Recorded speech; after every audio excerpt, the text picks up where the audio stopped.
Bonjour les abonnés, ça c'est une nouvelle vidéo de votre rubrique La Santé. Et aujourd'hui nous allons essayer de vous parler d'une maladie grave, une maladie chronique qui est l'insuffisance rénale. Et par cette vidéo, on va essayer de vous donner des conseils et quels sont les signes de cette maladie et comment la prévenir.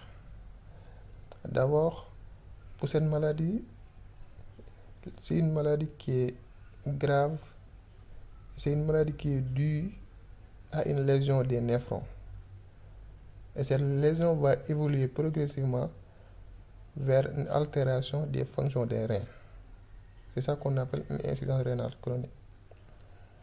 Vous savez tous que les reins, c'est un organe noble qui intervient sur la régulation du milieu intérieur, sur l'élimination des déchets, sur la sécrétion de quelques hormones et aussi sur la régulation de la tension artérielle. Donc quand les reins sont détruits, quand les reins ne fonctionnent plus normalement, donc il y aura des répercussions sur le milieu intérieur, sur la tension artérielle, sur l'élimination des déchets et sur l'élaboration de quelques hormones. C'est pourquoi quand il y a une insuffisance rénale, donc le plus souvent, les signes qui apparaissent le plus souvent au premier plan, c'est d'abord une hypertension artérielle. L'hypertension artérielle est un signe précoce de l'insuffisance rénale.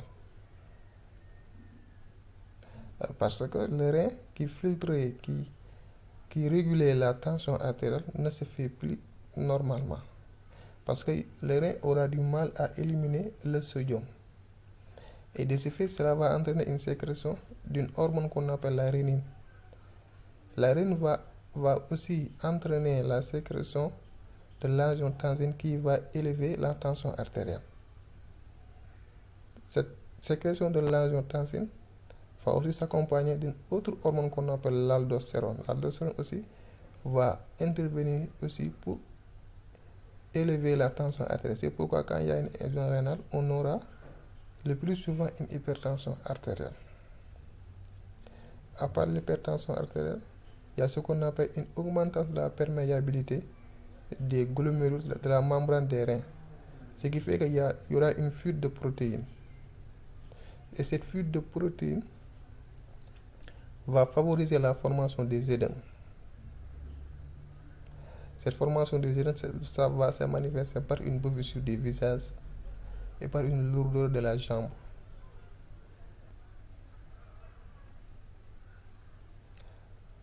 À part ça, il y a le début, c'est l'hypertension artérielle, la formation des édèmes. Et ensuite, le fait que le rein élimine beaucoup de protéines. Donc, parmi les protéines, il y a les immunoglobulines.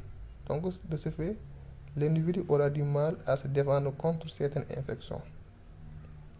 C'est pourquoi il y aura beaucoup d'infections, surtout les infections urinaires, les infections digestives ou bien les infections pulmonaires.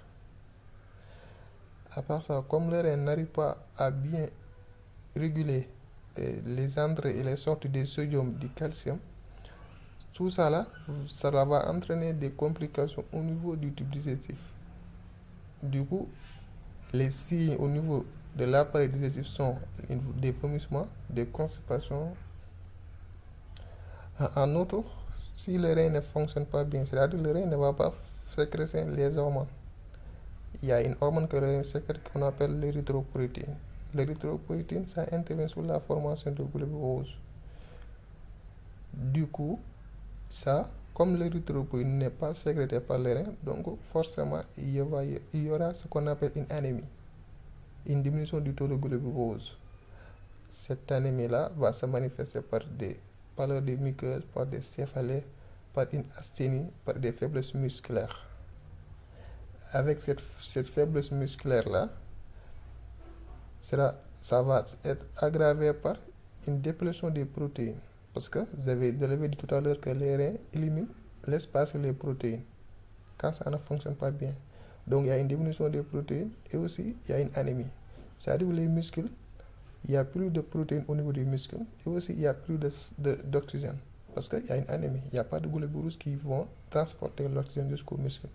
Ça va entraîner des faiblesses musculaires.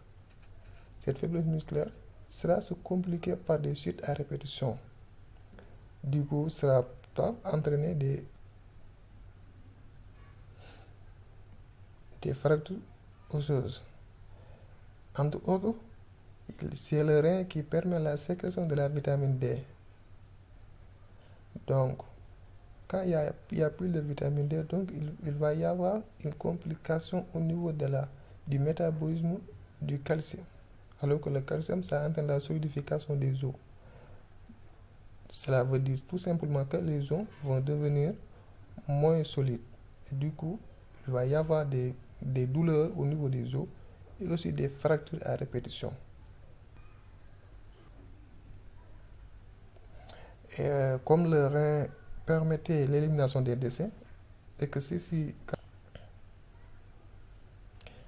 quand ça ne fonctionne pas, il y a une accumulation des décès. Et ces décès-là peuvent être délétères au niveau du cerveau, au niveau des autres organes. Du coup, l'individu aura des signes comme l'irritabilité, des convulsions,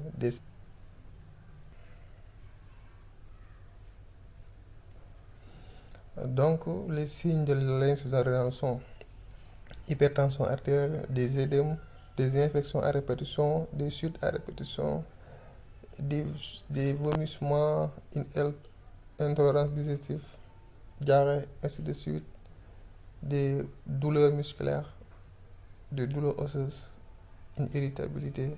Il y a beaucoup de signes. C'est-à-dire quand il y a une insuffisance rénale, ça atteint tous les organes de l'organisme. Donc, comment prévenir cette insuffisance rénale? Il faut le prévenir d'abord, il faut avoir l'habitude de faire du sport, de ne pas fumer, d'éviter de prendre de l'alcool, surtout de contrôler la tension artérielle régulièrement. Ensuite, contrôler le taux de glycémie et surtout arrêter ce qu'on appelle l'automédication. Parce qu'il y a beaucoup de médicaments qui peuvent entraîner une insuffisance rénale parce que ça détruit progressivement les reins. C'est pourquoi l'automédication doit être arrêtée. C'est pas du tout bon pour les reins. Parce que c'est les reins qui éliminent beaucoup de médicaments. Alors que si les médicaments sont périmés ou bien si les médicaments, on n'a pas respecté leur dose, ça va entraîner des lésions au niveau des reins. Du coup, il y a ce qu'on appelle une insuffisance rénale.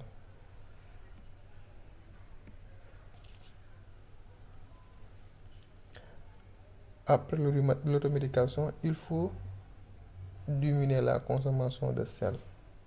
Il faut diminuer